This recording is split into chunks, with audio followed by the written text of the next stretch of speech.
Olá, meus irmãos e irmãs, sejam bem-vindos ao canal Vinícius Siqueira. E se você ainda não é inscrito aqui no canal, se inscreva aqui no canal e não esqueça de ativar o sininho das notificações. Todos os dias são postados vídeos abençoados aqui no canal para te abençoar. Vamos a mais uma palavra do Senhor. Onde não há revelação divina, o povo se desvia, mas como é feliz quem obedece à lei. Provérbios 29:18. Devemos conceber e viver sonhos. Sem profecia, o povo se desvia.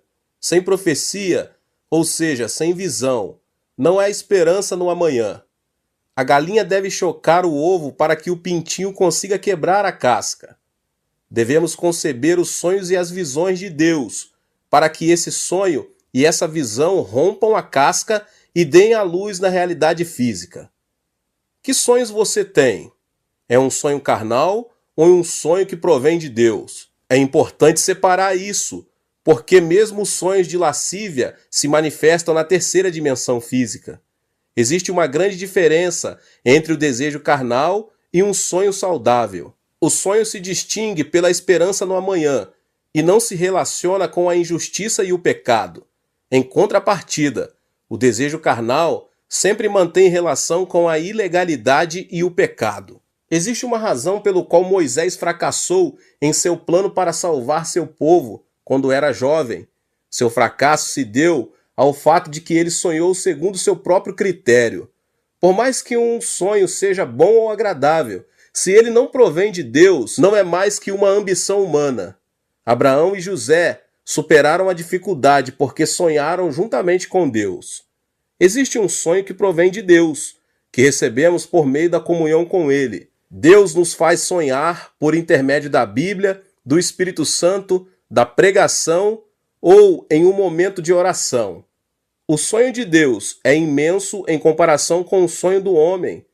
Moisés sonhou com a libertação de seu povo. No entanto, Deus sonhou com a exaltação de Israel entre as nações, como uma nação sacerdotal. Deus disse a Moisés: "Vocês serão para mim um reino de sacerdotes e uma nação santa." Essas são as palavras que você dirá aos israelitas.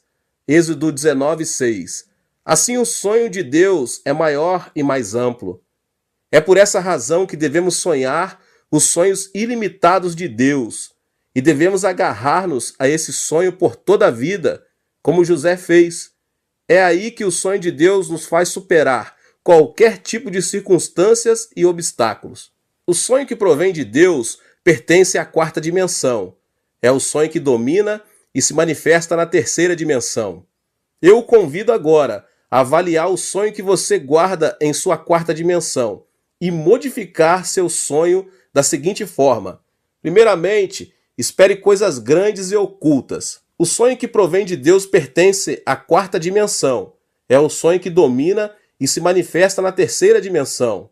Eu o convido a avaliar o sonho que você guarda em sua quarta dimensão e o modificar seu sonho da seguinte forma. Espere coisas grandes e ocultas de Deus. Sonhe com coisas grandes e ocultas que Deus tem preparado para você. Não sonhe que seu caminho é como estar à beira de um abismo. Espere no sonho de Deus. Existem momentos em que nos encontramos à beira de um abismo e parece que é impossível sair do problema com nossas próprias forças. Mas a Bíblia afirma que nada é impossível para Deus. Deus nos diz que há esperança quando pensamos que tudo é desesperança. Deus opera coisas grandes e ocultas que nós não conhecemos. Nosso dever é crer, confiar e seguir Deus incondicionalmente, pois essa é a atitude que agrada a Deus. É por isso que devemos esperar e sonhar com um grande milagre por parte de Deus. Foi no final do ano de 1965, enquanto esperava um voo de regresso no aeroporto do Rio de Janeiro, no Brasil, logo depois de ter dirigido uma cruzada nesse país, que um homem com o uniforme da polícia se aproximou de mim e pediu meu passaporte. Pensei que se tratava de um controle policial, mas aquele policial desapareceu com o meu passaporte. Não podia acreditar. Não tinha nenhum conhecido no Brasil. E nessa época era impossível encontrar um oriental. muito menos um coreano. Os minutos estavam contados, e depois de tudo que aconteceu, não pude embarcar no avião. Tampouco tinha dinheiro para dirigir-me a algum outro lugar. De repente caí de joelhos e comecei a orar, com lágrimas nos olhos. Deus, olha para mim, o que devo fazer agora? Acaso não prometeste que para os que amam a Deus e foram chamados conforme o teu propósito, todas as coisas concorrem para o bem? Eu te amo, e segundo o teu propósito vim ao Rio de Janeiro para pregar a tua palavra. Só o Senhor conhece minha aflição. Pai, creio em tua promessa, que todas as coisas contribuem para o meu bem. Senhor, fica comigo. Não podia fazer outra coisa além de orar. Continuei orando, quando um cavalheiro se aproximou do local onde eu estava e me disse: O senhor não é o pastor Chu? Jamais imaginei que alguém se aproximasse de mim para oferecer ajuda e olhei ao meu redor. Estava certo de que era a voz de uma pessoa, então respondi: Sim, senhor, sou o pastor Yang Cho. O senhor me conhece? Claro que sim. Faz 10 anos, um amigo meu, Levis Richard, foi à Coreia do Sul como missionário e enviou-me um artigo de um jornal onde aparecia sua foto. Foi muito comovente ler o artigo, mas que incrível, que prazer vê-lo aqui. Nunca pensei que depois de 10 anos iria vê-lo e conhecê-lo só de olhar. Mas o que está fazendo aqui? Eu vim ao aeroporto para despedir-me de uma pessoa e de repente pensei que o senhor podia ser o pastor Cho. Repentinamente, lágrimas caíram de meus olhos. Era tão imensa a graça de Deus que não podia conter meu pranto. Deus havia respondido à minha oração, expliquei ao cavalheiro minha situação e ele me contou que isso era comum no Brasil, especialmente com relação a estrangeiros do terceiro mundo. Então, ele não lhe pediu dinheiro? Seguramente não teria levado o passaporte se tivesse dado um pouco de dinheiro. Mas de qualquer maneira, me alegro que esteja bem. Graças à ajuda dessa pessoa, pude regressar ao meu país sem inconvenientes. Se Deus não tivesse respondido à minha oração, não me atrevo a imaginar o que me teria sucedido. Deus é um Deus bom, resgata-nos do abismo. Este milagre produziu dentro de mim um amor e uma confiança mais profunda em relação a Deus. Você também pode experimentar o amor de Deus. O milagre não ocorreu porque eu era o pastor ou uma pessoa importante. Se você não esmorecer e continuar confiando em Deus, sem abandonar a fé, Deus fará coisas grandes e ocultas que você não conhece. Experimente o milagre por meio da fé. O Êxodo é um excelente exemplo para compreender quão grande e perfeito é o amor de Deus. Deus liberou o povo de Israel dos 430 anos da escravidão do Egito por meio da liderança de Moisés. Mas uma primeira muralha impedia o êxodo. O Mar Vermelho aguardava a chegada dos israelitas. Atrás, os soldados do exército de Faraó vinham com carros dispostos a matá-los. Era uma situação em que não havia nenhuma opção. Adiante, um grande mar. Atrás, todo um exército armado. Entre o povo se levantavam vozes de murmuração. O povo de Israel clamava, dizendo que não restava outra coisa senão morrer. E todos começaram a murmurar contra Moisés. Foi nesse momento que Deus disse a Moisés: Não tenham medo, fiquem firmes e vejam o livramento que o Senhor lhes trará hoje. Erga a sua vara e estenda a sua mão sobre o mar, e as águas se dividirão. Deus não havia abandonado o seu povo. Quem pensou que o povo cruzaria o Mar Vermelho? O próprio povo não imaginava isso, tampouco o faraó. Deus tem coisas grandes e ocultas preparadas que com sabedoria humana é impossível discernir. O Mar Vermelho se dividiu em dois quando Moisés ergueu a vara sobre ele. O povo de Israel se arrependeu de ter ofendido a Deus, voltou a agarrar suas mãos de poder e conseguiu cruzar o mar com êxito. No afã de alcançar seus escravos, os egípcios também tentaram atravessá-lo. Mas algo incrível aconteceu. As águas se fecharam sobre os egípcios, sobre seus carros e sobre seus cavalos. O mar acabou arrasando a vida de todo o exército egípcio. A divisão do Mar Vermelho não foi um fenômeno natural. Por meio dele, Deus mostrou a seu povo aquelas grandes coisas e ocultas que tinha preparado para ele. Deus não muda e está conosco hoje, sustentando-nos com sua mão de poder. 1 aos Coríntios 2,9 diz: Todavia, como está escrito, olho nenhum viu, ouvido nenhum ouviu, mente alguma imaginou o que Deus preparou para aqueles que o amam. Sonhe e tenha esperança e creia que o amor e a bênção que Deus preparou para cada um de nós são maravilhosos. Algo grandioso acontecerá em sua vida. Deus criou o homem no último dia da criação, como coroa da criação. Criou primeiro todas as coisas e depois Adão e Eva, a quem outorgou o poder de dominar e subjugar a terra. Note que primeiro Deus criou todo o necessário para que o homem, pelo amor de Deus, habitasse a terra. O mesmo Deus que preparou a criação para Adão e Eva pudessem habitar a terra, preparou nossa vida para que em Cristo Jesus experimentemos o novo nascimento. Deus predestinou nossa salvação antes da criação do mundo. Não que tenhamos pecado por acaso, e por acaso se abriu um caminho para a nossa salvação. A cruz de Jesus Cristo era um evento pré-determinado para redimir nossos pecados. Gênesis 3,15 diz: Porém inimizade entre você e a mulher, entre sua descendência e o descendente dela. Este lhe ferirá a cabeça, e você lhe ferirá o calcanhar. Esta palavra implicava muitos eventos que ocorreriam no futuro. É importante saber que a cruz de Jesus não foi uma casualidade, mas sim um plano pré-determinado. O Senhor veio à terra em carne, nasceu do ventre da Virgem Maria, o que indica que Jesus, semente da mulher, iria converter-se no inimigo do diabo. Ou seja, Deus havia antecipado o plano da salvação por meio de Jesus Cristo, antes do momento da queda de Adão e Eva. 600 anos antes de Cristo, o profeta Isaías profetizou que Cristo morreria crucificado. Isaías 53, 4 e 5 diz: Certamente ele tomou sobre si as nossas enfermidades, sobre si levou as nossas doenças. Contudo, nós o consideramos castigado por Deus atingido e afligido, mas ele foi transpassado por causa de nossas transgressões, foi esmagado por causa de nossas iniquidades. E o castigo que nos trouxe a paz estava sobre ele, e pelas suas pisaduras fomos curados. Esta passagem da Bíblia nos revela quão determinado estava o plano da salvação, a razão pela qual podemos ser salvos, por meio da fé em Jesus Cristo, deve-se ao fato de que o Senhor preparou o caminho para a salvação.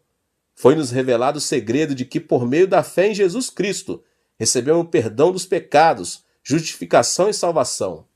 O amor e o poder de Deus são tremendos. É impossível entender a obra de Deus com o intelecto sensorial, porque Deus supera o intelecto. Portanto, devemos crer no que Deus nos preparou. Não devemos cambalear em nenhuma circunstância, mas sim crer que Deus predeterminou tudo. A solução não se encontra em nossas mãos, mas nas mãos de Deus. Recorde o que a Bíblia diz em Jeremias 33, 2 e 3. Assim diz o Senhor que fez a terra, o Senhor que a formou e afirmou. Seu nome é Senhor. Clama a mim, e eu responderei, e lhe direi coisas grandes e insondáveis que você não conhece. Creia na promessa da palavra e tenha esperança. Temos a bênção de ser pessoas que veremos coisas grandes e ocultas de Deus. Aleluia! O que devemos sonhar? Devemos sonhar coisas grandes e ocultas. Não devemos sonhar que a escuridão arrasará nossa vida, mas sim devemos crer em coisas grandes e ocultas. Devemos sonhar com coisas positivas e otimistas, com esperança. E Deus operará coisas grandes e ocultas a nosso favor. Deus operará milagres inimagináveis. Temos de abrir a boca para que Deus encha de milagres. Deus é capaz de fazer infinitamente mais do que tudo quanto o que pedimos ou pensamos, de acordo com seu poder que atua em nós. Ouça agora este testemunho. Esta é a história de uma mulher negra que vivia junto com seu filho nos Estados Unidos. Assim que se divorciou do marido, essa mulher mal conseguia sobreviver. No entanto, seu filho insistia dizendo: Mamãe, compre o gato para mim, compre. O problema é que a mãe não tinha dinheiro suficiente para comprar um gato, e as palavras do filho feriram seu coração. Todos os meus amigos têm cães e gatos. Por que não me compra um gato, hein? Carinhosamente a mulher disse ao filho: Filho, vamos orar ao nosso Deus bondoso, Pai. Está bem? Deus lhe proverá um gato. Ela tomou a mão do filho e começou a orar. Pai, tu conheces nossa situação. Dá-nos um gato. Não temos dinheiro suficiente para comprar um gato. Deus Pai, suplico-te de todo o meu coração.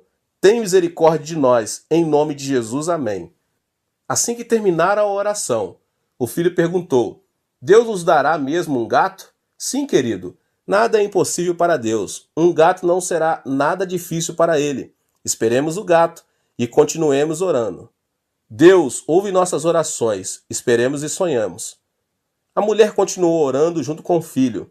Era de tarde e o sol ardia. A mulher tecia no jardim enquanto o menino brincava com um aviãozinho de papel. De repente, algo extraordinário aconteceu. Tratava-se de um vulto escuro que caiu no jardim de sua casa. Era nada menos que um gato. Tanto a mulher como seu filho ficaram petrificados. Um gato havia caído do céu. Eles começaram a pular e a soltar gritos de júbilo. Deus havia respondido à sua oração. Esse relato foi difundido em todo o país por meio dos jornais e da televisão, em um artigo que se intitulava Um Gato Caído do Céu. Dias depois, alguém veio vê-los e disse que era dono do gato. Era incrível. Por acaso ele era o dono do gato caído do céu? Seu argumento: era um vizinho que vivia a 800 metros deles e não via seu gato desde que este tinha subido em cima de uma árvore. Sua explicação era que, por mais que tivesse tentado, não pudera fazê-lo descer. No final, quando o vizinho resolveu inclinar a árvore para alcançar o gato, não conseguiu segurá-la e soltou-a. Como consequência, o gato voou e caiu a 800 metros no jardim da casa dessa mulher negra. E o homem continuou insistindo em que devolvessem o gato. No entanto, nem a mulher nem seu filho quiseram devolvê-lo. Disseram que se tratava de um presente de Deus. No fim, o caso foi levado a juiz. Agentes profissionais do tribunal realizaram um estudo do caso. Puseram um gato artificial naquela árvore da qual, insistiu o vizinho, o gato voara. No entanto, o gato não voara por mais de 20 ou 30 metros. A conclusão a que chegaram os agentes foi que o gato não poderia voar os 800 metros. A sentença do tribunal foi: esse gato é um presente de Deus. É uma história pouco comum, mas Deus é um Deus que torna essas coisas possíveis. Sonhe com algo inimaginável. Os grandes e os pequenos sonhos formarão sua vida. Deus quer que esperemos e sonhemos com grandes milagres. É aí que esses sonhos se convertem em nossos sonhos. Devemos ter a convicção de que Deus preparou algo maravilhoso para a nossa vida. Devemos sonhar que Deus revelará coisas grandes e ocultas. Ore e não esmoreça. Ao esperar em Deus, o sonho é seu. Projete algo claro em seu coração. Escreva-o em uma folha de papel. Ore até receber uma meta clara e ter convicção. Avalie sua meta à luz da palavra de Deus. Qual é seu sonho? Convido-o a escrever seu sonho em um papel. Leia-o e leia-o todos os dias, pois verá como seu sonho se faz realidade. É muito importante que possa visualizar a realidade do sonho como uma realidade já estabelecida, pois isso será de fato o que obterá. Espere e creia que seu sonho já é uma realidade palpável. Em certa ocasião, dirigi uma conferência sobre crescimento da igreja na Austrália. A atitude dos pastores australianos era negativa, ainda que garantisse que o crescimento da igreja era possível, mas na Coreia do Sul e nos Estados Unidos, e não na Austrália. Seu argumento era que os australianos não iam à igreja porque amavam o esporte e o tempo livre. No último dia da conferência, dei uma sugestão.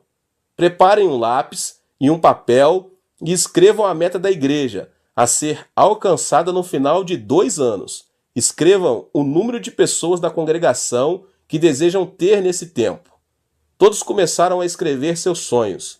50 membros mais em 2 anos, 100 membros, 300, 500 membros, enfim, o número era bastante variado. Continuei. Colhem essa folha no escritório de sua igreja. Cada um observe, ore e visualize a realização desse sonho. O Espírito Santo operará um grande milagre. Após 2 anos, visitei novamente a Austrália.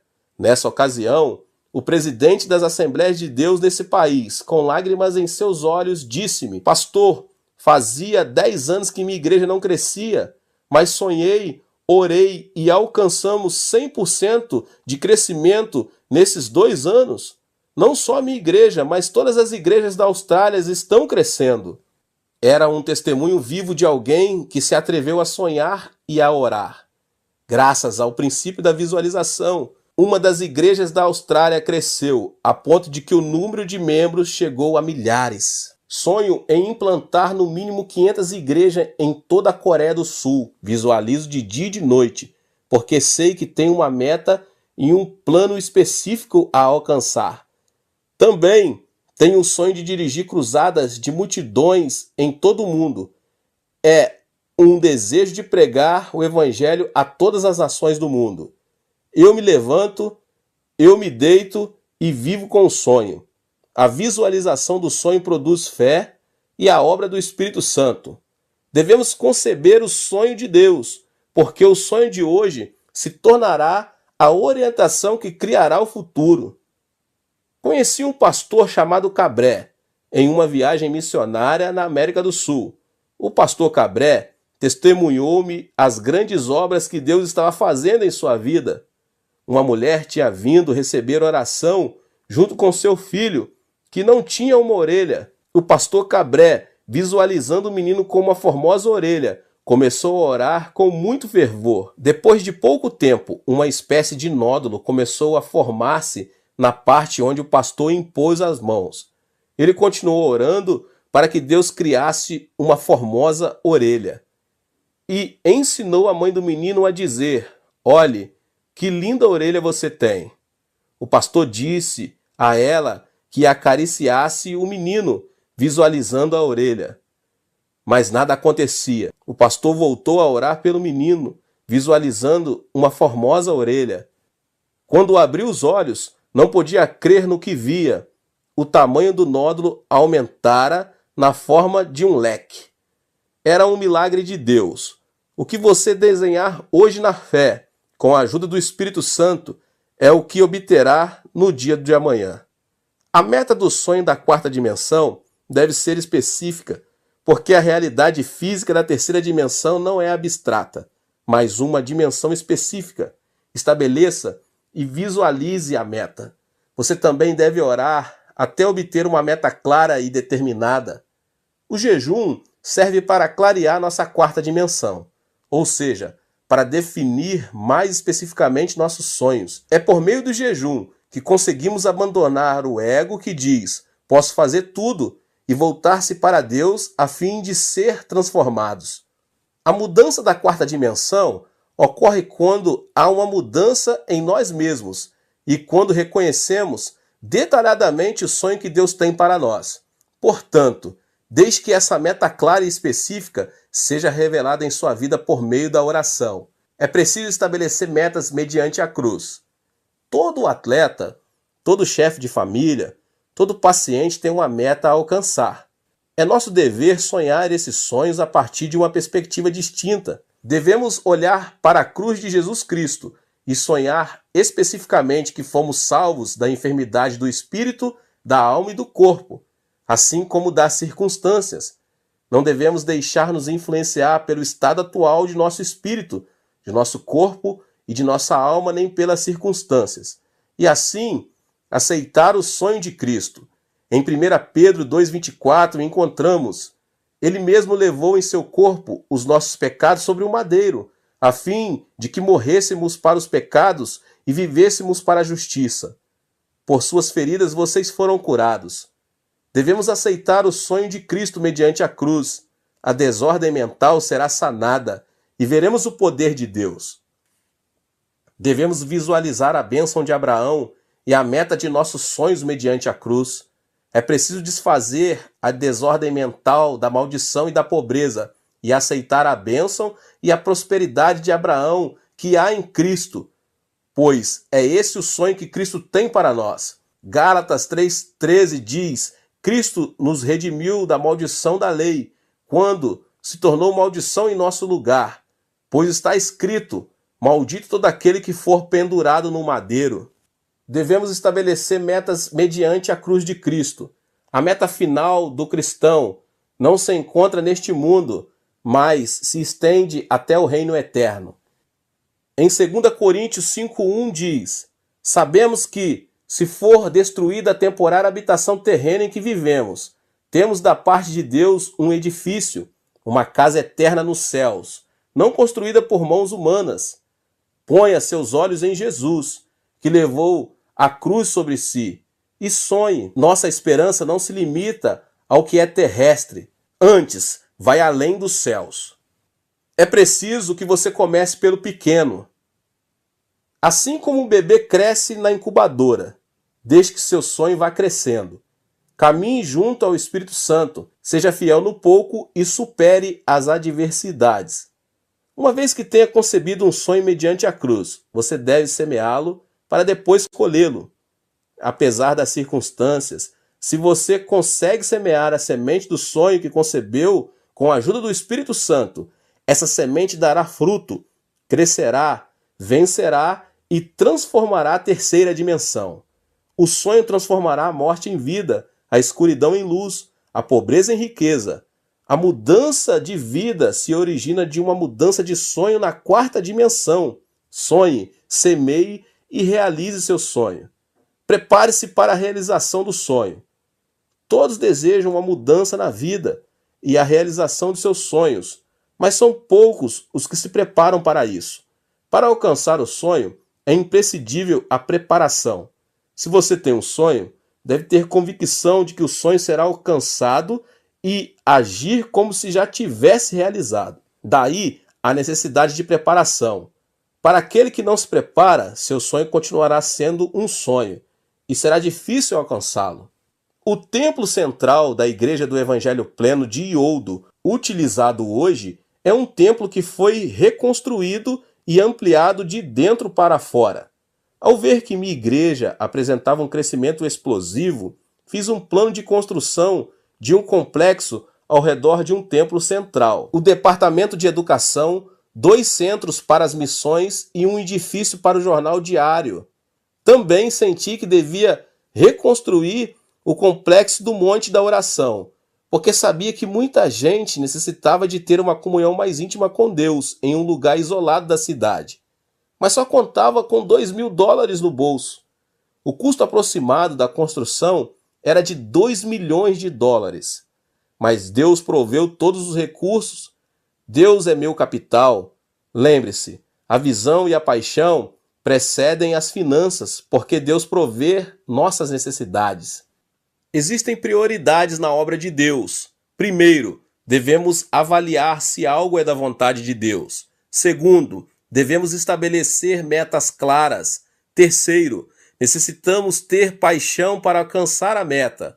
Quarto, temos de crer que Deus nos ajudará. Uma vez que tenha respeitado essas prioridades, é o momento de fazer contas na calculadora e pagar o preço. Em meu caso, sigo adiante crendo que Deus proverá os recursos. As circunstâncias e as adversidades nunca são um impedimento. Só caminho pela fé, porque Deus é quem cumpre sua palavra. Como pais, preparamos a roupa, os sapatos e o berço mesmo antes de o bebê nascer. O mesmo acontece com nossos sonhos. Uma vez que tenha concebido o sonho, você deve se preparar para as alternativas reais e saber que prosseguirá pelo poder do Espírito Santo, pois essa é a única forma de conceber um sonho. Um sonho não é algo que se cumpre, e sim algo que nasce. Prepare a cama onde o sonho recém-nascido possa descansar. Prepare-se. O sonho de Deus vai além de nosso entendimento. Ele quer que o Evangelho seja pregado em todo o mundo por meio da igreja. Devemos trabalhar para alcançar o sonho de Deus. Deus é nosso capital maior. Deus não nos desapontará enquanto caminharmos em fé e confiarmos em seus recursos. Ore até alcançar o sonho. Gênesis 17 diz que Deus prometeu a Abrão um filho quando Abrão tinha 99 anos de idade. Abrão e Sarai não tinham filhos, mas Deus lhes disse que chamara as coisas que não são como se já fossem. Abrão tinha 99 anos e sua esposa 89. Já eram anciãos de idade e sem filhos. No entanto, Deus mudou o nome de Abrão para Abraão e o de Sarai para Sara, que significam pai de multidão e mãe de multidão. Eles não tinham filhos, mas para Deus os filhos já tinham vindo. O significado da frase que diz que Deus chama as coisas que não são como se fossem é que para Deus o tempo é presente. Portanto, para Deus, Isaac já havia nascido. Mas Deus ordenou que chamassem as coisas que não são como se fossem, porque o homem não conseguia ver com seus olhos físicos. O cristão deve chamar as coisas que não são como se já fossem e confessá-las. O Senhor Jesus disse: portanto, eu lhes digo, tudo o que vocês pedirem em oração, creio que já o receberam, e assim lhes sucederá. Isso significa que devemos visualizar, pensar e crer nas coisas que não são como se já fossem, e devemos crer que as recebemos, ainda que não sejam palpáveis neste momento. O Senhor Jesus disse: eu lhes asseguro que se alguém disser a este monte, levante-se e atire-se no mar, e não duvidar em seu coração, mas crer que acontecerá o que diz, assim lhe será feito. O que implica que devemos ter confissão de que o monte será arrancado e lançado ao mar antes de termos mencionado tais palavras. Outra coisa bem importante é orar com muito fervor. Então, até quando devemos orar? Devemos orar até que o Espírito Santo nos dê convicção do que é suficiente e do que não é e nos diga: agora basta. Isso é algo que você certamente já experimentou. Em minha experiência pessoal, quando oro pela primeira vez por algo novo, sinto que existe uma distância muito grande entre minha pessoa e a resposta. Mas quando insisto em oração, digo: Deus responde, responde. Sinto que a resposta se aproxima. De repente, um dia recebo a convicção de que minha oração foi respondida. É aí que começo a pensar, visualizar e confessar o que não é como se fosse. Existem muitas pessoas que vão ao monte da oração para receber saúde. Antes de chegar ao monte, a saúde parece algo muito distante. Mas depois de orar durante 1, 2 ou 3 dias, chega um momento em que a pessoa recebe a convicção que foi curada e confessa: fui curado, mas a saúde ainda não chegou. Lembre-se de que a figueira não secou no mesmo instante, mas um dia depois que Jesus a amaldiçoou. A convicção está presente, mas também a enfermidade. Não obstante, alguns dias depois de regressar no monte da oração, a enfermidade desaparece. Existe um lapso entre a convicção e o cumprimento. Por exemplo, pense na erva do campo. Se você arranca a erva, ela não seca no mesmo instante, pois ainda que já esteja morta, isso requer pouco mais de tempo. Da mesma forma, o que recebemos já existe, mas necessita de tempo para que se manifeste na realidade. Uma irmã de minha igreja não podia nem sequer subir as escadas, em virtude de um problema de coração. Os médicos a aconselharam a submeter-se a uma cirurgia. A artéria coronária estava obstruída, mas essa irmã decidiu dirigir-se ao monte da oração. Deus Pai, aqui está o dinheiro necessário para a operação. Eu o ofereço a ti. Quero que tu me operes diretamente. Sei que isso soa estranho para um incrédulo. Se a artéria está entupida, como alguém poderá salvar sua vida sem uma cirurgia? Contudo, enquanto ela orava, senti uma forte convicção do Espírito Santo, que ela dizia que tinha sido curada. Salte! Era a voz do Senhor. Todavia, um movimento brusco podia levar-lhe à morte. Mesmo assim, Sua convicção levou a levantar-se e dar saltos. Estranhamente, não teve problemas respiratórios. De repente ouviu uma voz que dizia: "Quero que você suba ao cume de Elias e volte." O cume de Elias é o cume do Monte da Oração e é bastante difícil de subir, mesmo para uma pessoa normal, saudável. No entanto, a irmã não hesitou em subir ao cume de Elias e voltou sem problemas. Era um milagre de Deus. O segredo do milagre é crer e visualizar o que não é como se fosse. Diante de um pedido, devemos orar sem cessar, até que tenhamos recebido a convicção da resposta. Devemos orar com fervor, por mais que a meta nos pareça demasiado difícil de alcançar. O esposo e a esposa incrédula. O sonho quanto aos filhos, o trabalho, a enfermidade, são como uma grande montanha. Ore por aquela meta, visão e sonho que parecem inalcançáveis ante seus olhos, e não cesse de fazê-lo até que tenha recebido convicção de que seu pedido foi respondido. É preciso visualizar a realização de seu sonho e seja fiel no pouco. O herdeiro da indústria de aço de Carnegie chama-se Charles. Formado apenas na escola primária, começou a trabalhar na fábrica como um peão em todo tipo de trabalho. Apesar de sua posição não ser algo nobre, nunca perdeu o sonho e era fiel em tudo o que lhe encomendavam. Foi fiel pensando que era o dono da empresa e sonhava com um amanhã de êxito. Limpava cada canto da fábrica todos os dias, como se fosse sua casa e como se ele fosse o dono da fábrica. Seus colegas o criticavam, mas ele limpava a fábrica em dias de sol ou de chuva. Sonhava que a fábrica era sua propriedade. A atitude desse trabalhador terminou comovendo o coração de toda a gente. Sua fidelidade serviu como mérito para começar a trabalhar como um empregado no departamento de limpeza. Assim que ascendeu como empregado, continuou trabalhando com a mesma fidelidade de antes. Sua atitude fiel foi difundida de boca em boca e o presidente da empresa, Carnegie, decidiu contratá-lo como seu secretário pessoal. Esse homem continuou sendo fiel em seu novo posto de trabalho e serviu como porta-voz do presidente. Sua filosofia de trabalho era: sou o dono da empresa, portanto devo trabalhar com a mentalidade de que se alguém me obriga a levar uma carga por 1 milha, devo ir com ele 2 milhas. E se alguém me pede a túnica, devo dar-lhe também a capa. E trabalhou fielmente. O presidente Carnegie, comovido pela fidelidade de seu secretário, ofereceu-lhe um incentivo de $1 milhão, quando o salário anual de seu secretário era de $2 a $3 mil.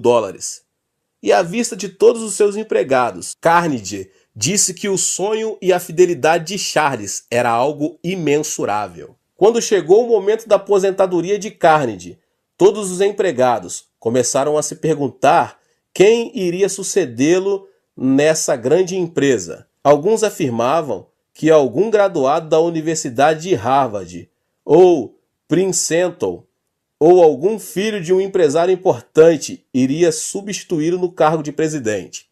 Carnegie, porém, nomeou Charles o novo presidente da indústria de aço, o qual havia começado como peão e trabalhado no departamento de limpeza e, por fim, servido fielmente a Carnegie como seu secretário. Isso causou um grande impacto em todo o mundo, até no próprio Charles. Carnegie enfatizou que sua empresa deveria ser dirigida não por uma pessoa com títulos de estudos avançados, mas por alguém com amor, fidelidade e sonhos com relação à empresa. Em outras palavras, Charles era o homem em que Carnegie confiava, por seu amor, fidelidade e sonhos em relação à empresa. Eu o exorto a que dê o melhor no lugar em que se encontra. O Senhor está com você e quer ajudá-lo. Seja fiel no pouco. Deus vê tudo e conhece as fibras mais íntimas do nosso coração.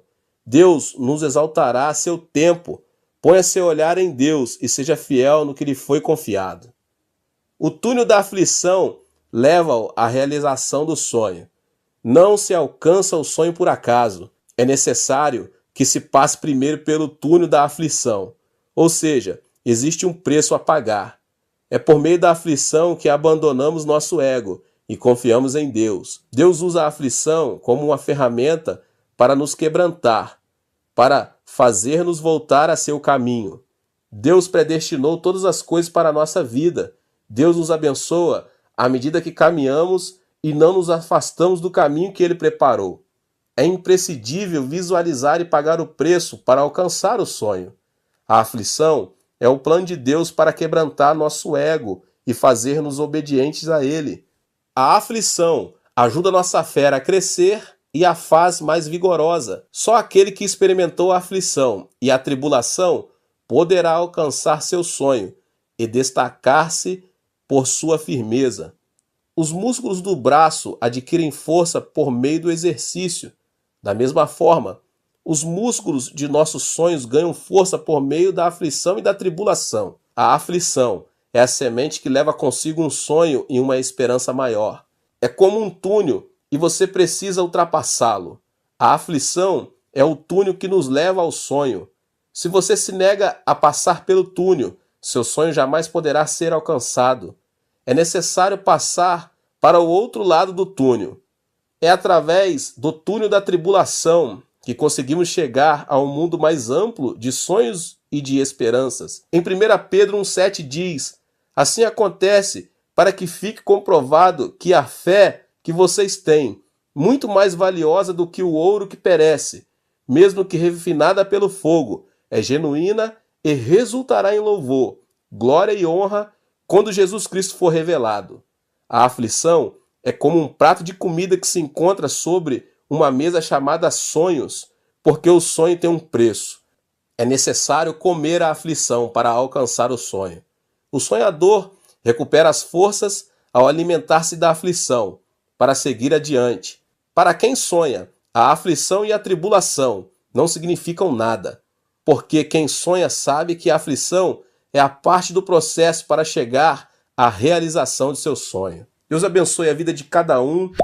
Glória a Deus. Que você possa se inscrever aqui no canal, que você possa, em nome de Jesus, ativar também o sininho das notificações. Não esqueça de deixar seu like e também de compartilhar esse vídeo com as pessoas que você mais ama.